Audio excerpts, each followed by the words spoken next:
So as you may know, I have done quite a lot of traveling over the years. Blogging and YouTubing has brought me so many amazing opportunities, and it's enabled me to see the world, do a bunch of traveling, be super happy, but I've also been on quite a lot of holidays over the last few years. But it's not all about taking snazzy Instagram pictures, having a good blog post, or making an amazing video. There's quite a few things you need to think about before you go abroad, and it's called planning.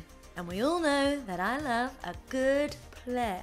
Hey everyone, today I am going to be talking to you about some of the things that a lot of people don't think about before they go traveling. These are so important but somewhat easy to do and so non-expensive that really you've got to think, what have you got to lose in comparison to what you could lose when you go traveling? Tip number one. Tip number one is travel insurance. Now, I know a lot of people that don't think about this, but it's really, really, really important. Travel insurance is actually not that expensive when you think about what the costs could be if anything goes wrong when you go traveling. For example, when I went to New Orleans, I got quite unwell. I don't know if any of you guys are remembering me saying, but I got quite unwell. And after 3 days of I went to see a pharmacy, and a pharmacy then told me that I had to go see a doctor. So I went to an urgent care and it cost me $150 before I'd even seen a doctor. I know that's an upfront cost and I had to pay it there and then.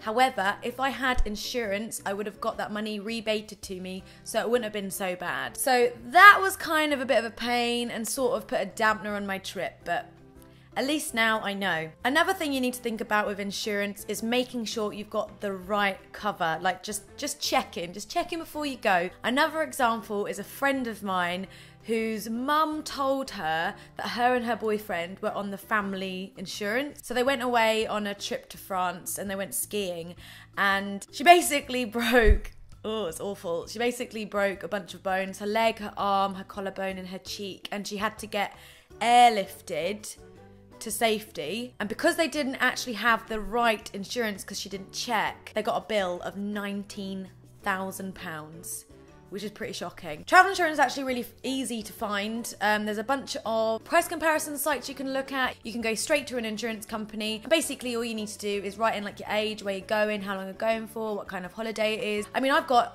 insurance before for like £5, which is nothing. The other thing leading on from that is the European health insurance card. My mum made me get one of these because 2 years ago I went interrailing and I was going away for like just over 2 weeks. What this card means is that you get free, or if not reduced rate, healthcare in Europe. So it would have been super duper handy had I got sick or injured. So that's really, really handy to have. However, it is still important to get a comprehensive insurance just in case it doesn't cover you for everything. But it's a good starting point.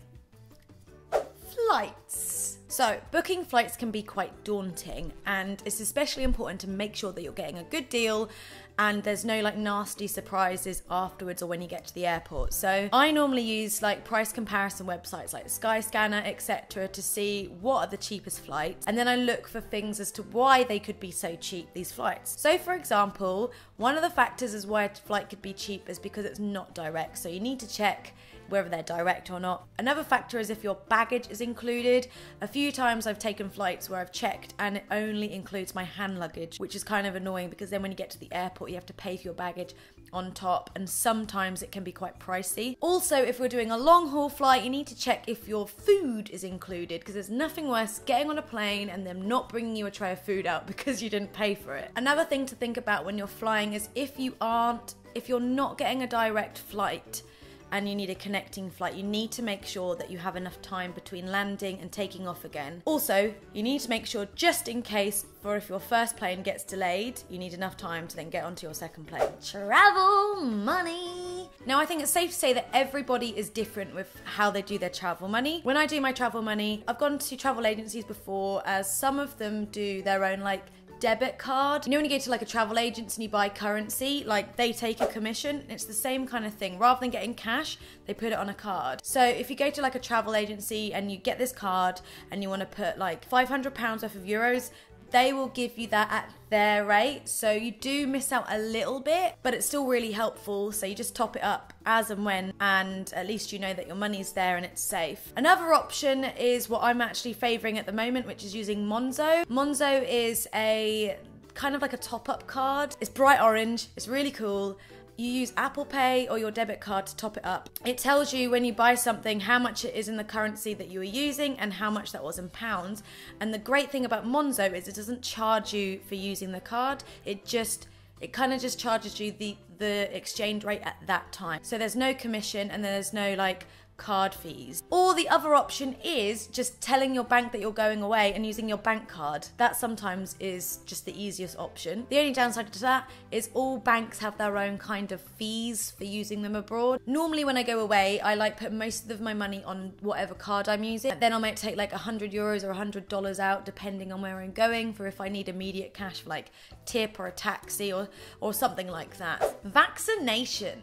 Now, if you book a holiday for a travel agency, it's likely that they are going to tell you whether you need a vaccination. However, if you're booking your holiday yourself, you're probably going to want to have to go on Google to check, or even ask your GP. If you do need a vaccination, all you need to do is ring up your GP, get in an appointment, and make sure you're doing it within enough time. Because I know there's like deadlines or a certain amount of time you need to do it, whatever. But go ask your doctor and I'm sure they will sort you out. Visas! Again, same thing. Most travel agencies will tell you whether you need a visa, or like if you're going to America, an ESTA. If not, again, you need to do your research on whether you need specific visas for wherever you're going. It's easy to just search it. There are so many travel websites with advice, so it's very, very easy to find answers quickly for those kind of things. One important thing that I would pack, other than like obviously like the essentials like sun lotion and medical kit, all that kind of basic, important, fundamental stuff other than your clothes, is a working phone. Only because if anything bad happens to you and your phone doesn't work abroad, you've got no way of contacting anybody. There are so many networks now that do really good travel bundles. And also if you get lost and you need to use the internet, you need to make sure that you've got data, etc, etc. So there's nothing more annoying than going away with someone and they don't have a working phone. Because likewise, if you go as a pair or as a group and you lose someone, how on earth are you going to contact them? So I just make sure that you have a travel phone. And my last point is forward planning. I'm a bit of an itinerary freak. I get really, really excited about itineraries. What I normally do is I make sure I have a copy of everything on my phone, like emails, like apps, etc, of all the details of flights, hotels,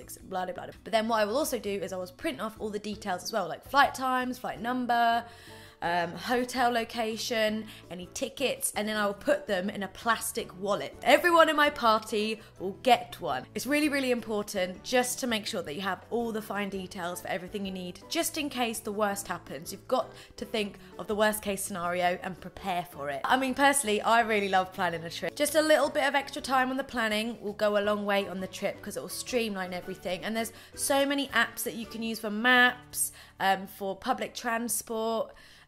Most airlines have their own app now, and if you have like an iPhone, you can just pop it up on the wallet like your boarding pass. So that is it, everyone. Thanks for watching. I hope you found it useful. If you're new to traveling or you want to go traveling, I hope that my tips were useful to you and you were entertained. Don't forget also to check out the link below for info on travel insurance. See you again soon. See you soon, everyone. Farewell. Goodbye.